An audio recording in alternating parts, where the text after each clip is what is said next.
Yo, what is going on? Cover One crew. Chris Chow's back in the house. Hope everybody is doing well on this Monday. I'm doing fabulous as per usual because we get to talk some football.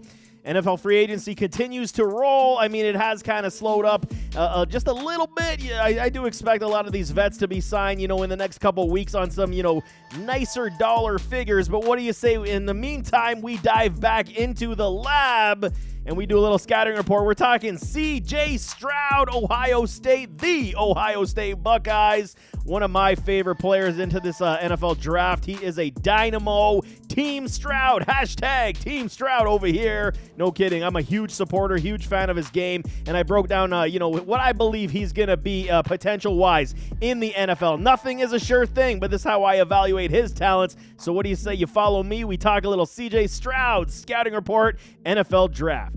The biggest debate right now is CJ Stroud versus Bryce Young. Who is going to be the better NFL quarterback? I know a lot of people trying to throw Anthony Richardson into the mix. I'm not ready to do that just yet because we're talking about day one potential, and we know CJ Stroud is a day one starter. I don't think it's anything that we can sneeze at right now. He is that damn good. Let's start off and kick it off with those measurables. As per usual, he stands 6'3", 215. He is 21 years of age. Very good stature. He played 26 contests, 69.3 completion percentage. Very good, very accurate over his time with the Ohio State Buckeyes. 81-23 in yards, 9.8 on the average, 85 touchdown passes to only 12 interceptions. This guy was an absolute dynamo on the field, like I'm saying. Yes, the teams at Ohio State were extremely solid offensively, but you had to have the guy, the general in the backfield, and that was CJ Stroud, just, dishing the ball out to his wide receivers, doing the damage, doing the business. And, I mean, the stats just say it, man. He was a Heisman runner-up. I know Bryce Young won that one. But, he is one of these guys just unbelievable at his craft, and he does it extremely well. Let's talk a little pros for a CJ Stroud. He's got a boatload of them. No kidding. Great body type right off the bat. He is it the prototypical size? Yes, it is. I mean, 220, maybe we could say 225 is the weight you're looking at to, coin that as the prototypical size. But it's a great body type. He is, the stature you're looking for from your franchise quarterback. He does have a strong arm and good zip on the ball. Is it okay? We're gonna talk, zip and velocity on the ball. That's Will Levis. No kidding about that. He is probably the cream in this draft when it comes to pass velocity. But his, CJ Stroud does have very good zip on the ball. I was hoping it was just going to be a smidge more, but it's enough for me to suggest that it is a pro. Very good arm talent. Is it Patrick Mahomes? Is it Josh Allen-esque? I got to say no. It's not in that elite realm, but it's more than enough. It's not even an average arm. It's a well above an average arm in my opinion. He can definitely get it down the field. The zip is good enough to get it to his wide receivers in tight windows. The pass release is sound, okay? It snaps off the hand. You see the ball go. Like I'm saying, it coincides with the zip on the ball. Very good release. And I think that, helps and aids in that zip, just how his release is there. We see a lot of quarterbacks, some round out the release. Some are very quick. Dan Marino style, that's CJ Stroud Dan Marino style release? No, but it's a very good release, no kidding. Ball placement is elite, and that is the whole thing you're talking about of CJ Stroud. It is the class best.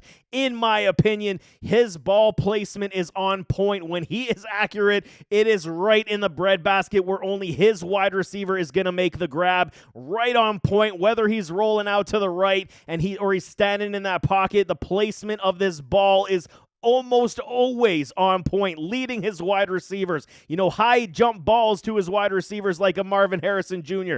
These passes are just there. It's an elite trait that CJ Stroud does have, and he did showcase that at the combine all the time as well. Like I said, passes lead his wide receivers. It is a plus grade for me. You go back and you watch the film when he played with Garrett Wilson and Chris Olave, and you're going to see none of those wide receivers slow up for CJ Stroud's balls because they're always leading. his wide receivers and usually scoring touchdowns on those plays. Just great, man. Touch on the ball is excellent. No kidding. I mean, this is part of his game where the ball placement is he just knows when to throttle it back or to pick it up with a little bit more zip. He knows how to do this extremely well, and he showcases that on film all the time. It's no kidding that he does the touch on the ball extremely well. Accuracy, fantastic. He can make almost every throw. I don't think there's a pass that he cannot make, in my opinion. Some are a little bit, less accurate especially when I'll touch on that in the cons. But there's a situation where there is, less accurate throws, but he can make every single throw on this field. I have no issues with CJ Stroud in that department either.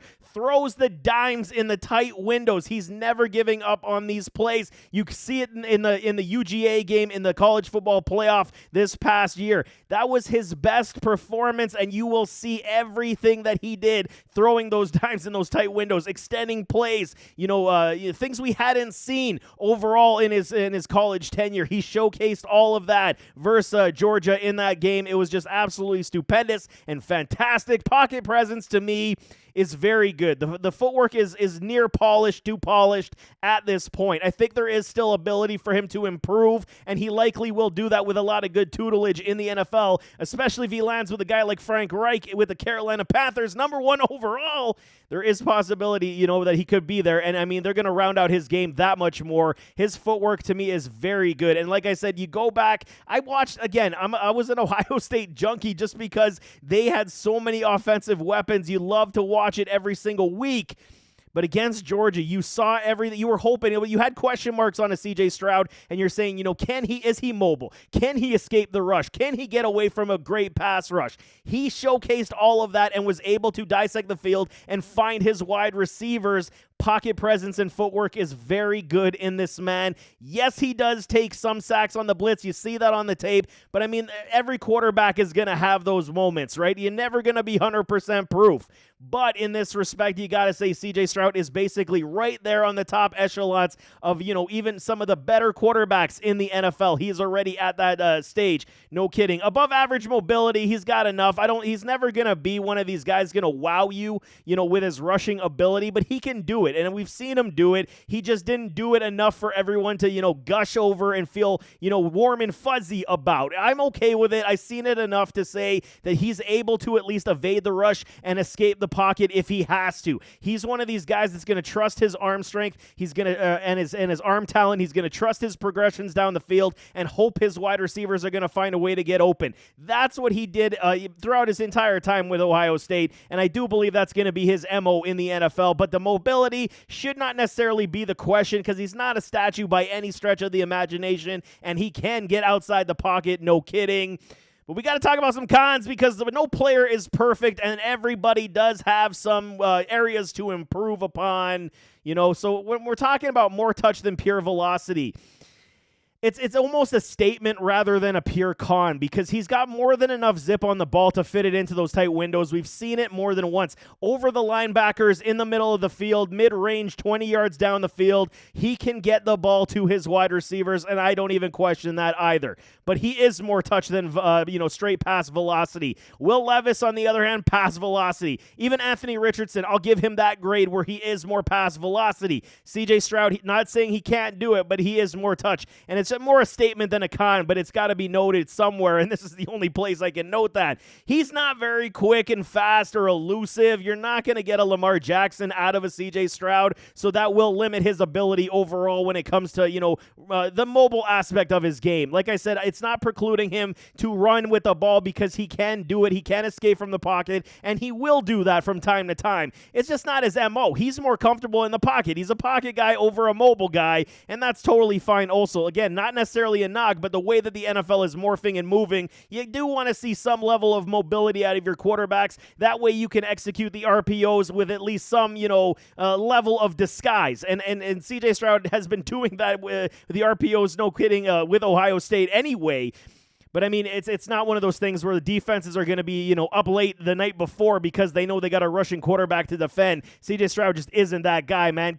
The one problem that I see with him, and I've seen it, on more than one occasion, hence why it's here, is he does start slow at times, and he can be somewhat streaky. I've seen it many times, but he does battle his way out of that. He gets, the first half of games, it's, subpar. Maybe he's missed a couple throws, kind of gets in his own head a little bit, but he shakes that stuff off in the second half, and then he's a completely different player. So you definitely watch out for that. Is it one of these knocks that you're going to say is going to, inhibit his ability to win NFL football games? Probably not, because he will figure that stuff out. And when you see him turning a corner, when he did play the Georgia Bulldogs, you're kind of hoping that that's going to be, learned out of his system, learned out of his game once he gets to the pros. But it is something that you got to keep tabs on, that he can be streaky at times. Not all the time, but at times. I've seen it more than once, so that's why I'm putting it down here as a con. He can lock in on his primary read at times as well, but I do believe that's a byproduct of his fantastic wide receiver core. He knew where he was going. He was waiting for the opportunity for Olave, for Wilson, for Harrison, for Jackson Smith-Njigba to just find a way to get open, and he waited for them for that opportunity before he slung the ball. But he does lock in at times, and in the NFL, in the pro game, it's going to be a little bit more different for him. He's going to have to learn not to do that. He's going to have to progress the field. Even though I got no issues with his field progressions, he does lock in at times, and I wonder how that's going to inhibit his play in the NFL. The rollout left accuracy at times is inconsistent, and that's one of the knocks when it comes to his accuracy overall. Everywhere else on the field, I got no issues. I think he can hit them all with high regularity, but the rollout left is something that you don't really care to see that often. You didn't see it very often, but when he did, it wasn't necessarily his best throws put on tape, so it's fine. Another thing that he can be coached upon. It's not a glaring issue that's going to drop him out of the top spot of the NFL draft, no kidding. He did benefit from elite wide receiver cores. You got to put it down somewhere. Did he make these wide receiver cores, or did the wide receiver cores make him? That's the question marks a lot of people do have, and I think it's a little bit of both. I think it was a great marriage between the wide receivers, between CJ Stroud, that they were able to progress together and they were able to dominate together. You need a quarterback to dish the ball out to these fantastic wide receiver talents.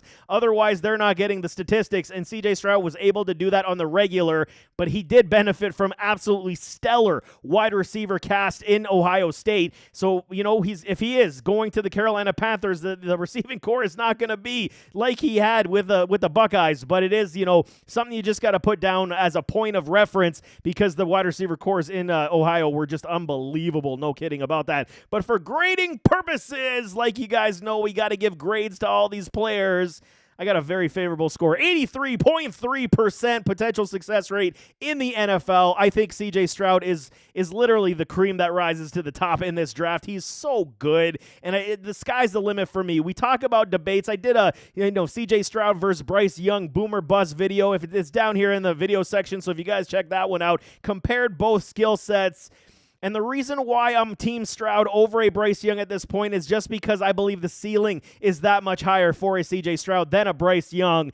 That's why, the grades check, man. The checkbox are all there. 83% is a fabulous score, and CJ Stroud could definitely be the first overall pick in this NFL draft. So there you have it. That is offensive player scouting reports. Get ready. I got a boatload of them. I'm going to be covering as many players as I possibly can leading up to this NFL draft, and then subsequently after the draft. Once they're drafted to their team, we can even scout it that much more in different respects because we'll know the clubs that they're on. But CJ Stroud is one of my favorites. No kidding. I got very high expectations on the man. So if he does bust in the NFL, count me shocked because I just don't see it. He is just far too talented, and I think he's going to be an absolute dynamo franchise quarterback for either the Houston Texans or the Carolina Panthers as we sit today on draft placement. But nevertheless, as always, don't forget to hit that like button, hit that subscribe button, jump in those comments. Give me your thoughts. What do you think? Are you guys Team Stroud or are you Team Young? Throw them in the comments. What do you like about Stroud? What do you not like about Stroud? Throw them in the comments. We can talk it out. But nevertheless, we'll see you next time. I am out.